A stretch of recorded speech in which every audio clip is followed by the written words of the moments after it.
me here? Amen. You have to be careful. You and I have to be careful how the devil sets us up and how he puts us in high position. Have I got a witness? Because he's always waiting with a rug underneath you. Amen. That when you give God praise, he can pull out the rug. Here Nebuchadnezzar was set up in a high position, and the king who Daniel had interpreted his dream about the statue he had a dream about, he misinterpreted what Daniel was trying to tell him. I was talking to a young person the other day, and they was talking about they had a dream about a statue. I said, well, you know, Nebuchadnezzar had a dream about the statue, but sometimes we can misinterpret what the dream really is.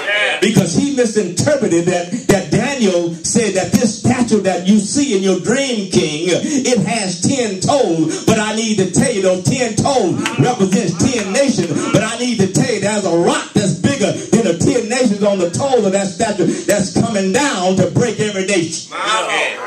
And so Sister Palmer, he misinterpreted what Daniel said, and he decided to build a monument, a statue, amen, and he decided to make it a place of worship.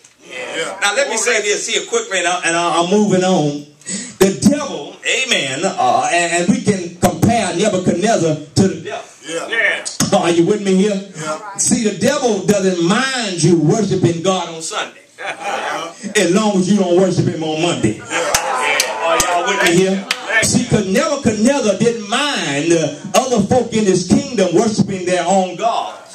As long as when he set up his God, you bow down to his. Have I got a witness? Now, you could do whatever you wanted to do, amen, in every day of the week. But when you came into King Nebuchadnezzar's court, when he told you to bow down, you bow down. Yes, sir. So the devil doesn't mind us coming to church on Sunday. Doesn't mind us even coming to Bible study. He doesn't mind us even reading a few scriptures, a few verses every now and then, as long as you don't get it in your mind that you're willing to serve God. So we have Nebuchadnezzar and the 3 Hebrew boys here. They're in the kingdom. They're in a high position. Reverend Harold. And here Nebuchadnezzar said it's time to start worship. He said, and now I got a choir set.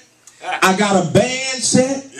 Have I got it with? I got the stage set. Amen. All I want you to do is when you see the statue unveiled, I want you to bow down and worship him. Are you with me here? Have I got a witness? And at the time of the music being played, and this is why sometimes you have to be careful what kind of music you listen to. Are y'all walking with me here? Have I got it with it? Sometimes the wrong kind of music can get you into big trouble. Are you praying with me here? Have I got it with it? Sometimes, and this is why he began to play the music, because music sometimes gets folk in the mood to worship. Have I got a witness here? This is why churches have choir, because it doesn't make the preacher's job so hard when the music gets you in the mood for worship. Are you walking with me? The same way concept that the church has when it has music or when it has singing to get you in the mood for worship, the same way the world has music to get you in the mood for doing things you ought not do. Come on, don't y'all get quiet on me now. Have I got, y'all ain't been listening to the wrong kind of music. Have I got a witness here? And so he says here, when the music is played, Brother Marsh, when the band strikes the beat, when the beat bop come out, I want you to bow down and worship this God. Have I got a witness here? And you know, when you bow down and you worship something, you know, good sense ought to tell you, you ought to have your eyes closed. Are you walking with me? And you know what amazes me, Sister Taylor? If everybody had their eyes closed during a time of worship, somebody never would have saw that Shadrach, Meshach, and Abednego didn't bow down. That means somebody else didn't do no bowing either, because they had their eyes on King, on Shadrach, Meshach, and Abednego. But here, you know, sometimes you have to be careful whenever the devil has an assault against you, because it's at times to where God puts us in situations where it seems that we're going to either bow down or we're going to trust him. And the text says here that when the music was played, everybody bowed down. But Shadrach, Meshach, and Abednego stood Have I got a witness? And you know, that's a good point to start right there. When the world is bowing down to everything that's wrong, when the world is bowing down to things that are not right or not godly, some Christians need to stand up.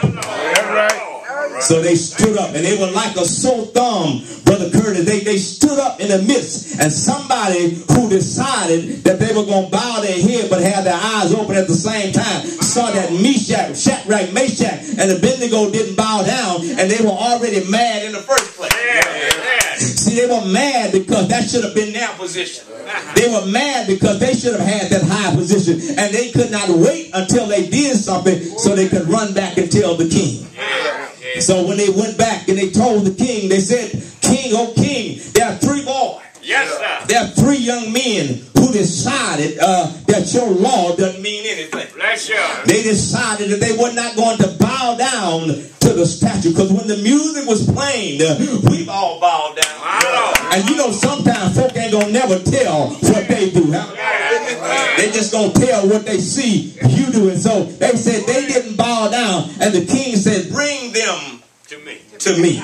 Yes, sir. He told them, the king said, "Well, I heard that you didn't bow down to this statue when you heard the music, but I really don't believe that y'all all that bad. So what I'm going to do, I'm going to give you another chance, that when the music is played, I want you to bow down." And you know what I love about these 3 Hebrew boys is this, is that they didn't wait till the music played. And they didn't wait till they stood before the statue. But they looked the king in the face and said, "Oh king, we not going to bow down to your God." Amen. And you know that's some courage, don't you? Have a God with that mean? I don't care what music you play. I don't care how long you play it. Have a God. And that's sometimes what you and I need to tell the devil. I'm talking about when you ride in your car and your favorite song come on and it wants to make you tip out somewhere you don't need to be tipping off to. Amen. You ought to say like the Hebrew boy, "Devil, I'm not going to bow down to your music, no matter what you say." Have I got a witness? Are you praying with me? So he says here, Brother Price, he said, "I'm going to give you another chance." He said that if you don't bow down, he said, "I'm going to put you into the fiery furnace." But you know, my text says you don't look like what you've been through. The first thing I need to tell you today, if we're going to go, when we're going through something, is that you're always going to have people that's going to take you down to the fire. Have I got a witness here? You know, you got folk that's going to take you to the fire, Brother Price. They no matter what you do, they're allowing you. They'll say all manners of evil against you.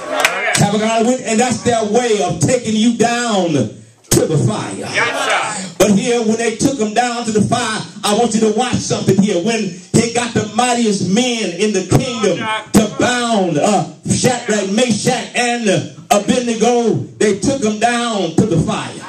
And Sister Williams, when they took them down to the fire, the Bible said instead of the fire burning the 3 Hebrew boys, it burned the one that took them down to the fire. See, you should have shouted right there. I stopped by to tell you, quit worrying about folk who taking you down to the fire. Stop worrying about folk that's lying on you and saying evil against you. Because see, God got a way of wiping out the ones who've been talking about you. Have I got a witness? They took them down to the fire. And the fire was so hot because the Bible said the king got so angry until he heated up the furnace 7 times hotter than it should have been. Have I got a witness? These men were bound in holes and they were bound in turbans. Have I got a witness? And these Hebrew boys, their hands were bound behind their back.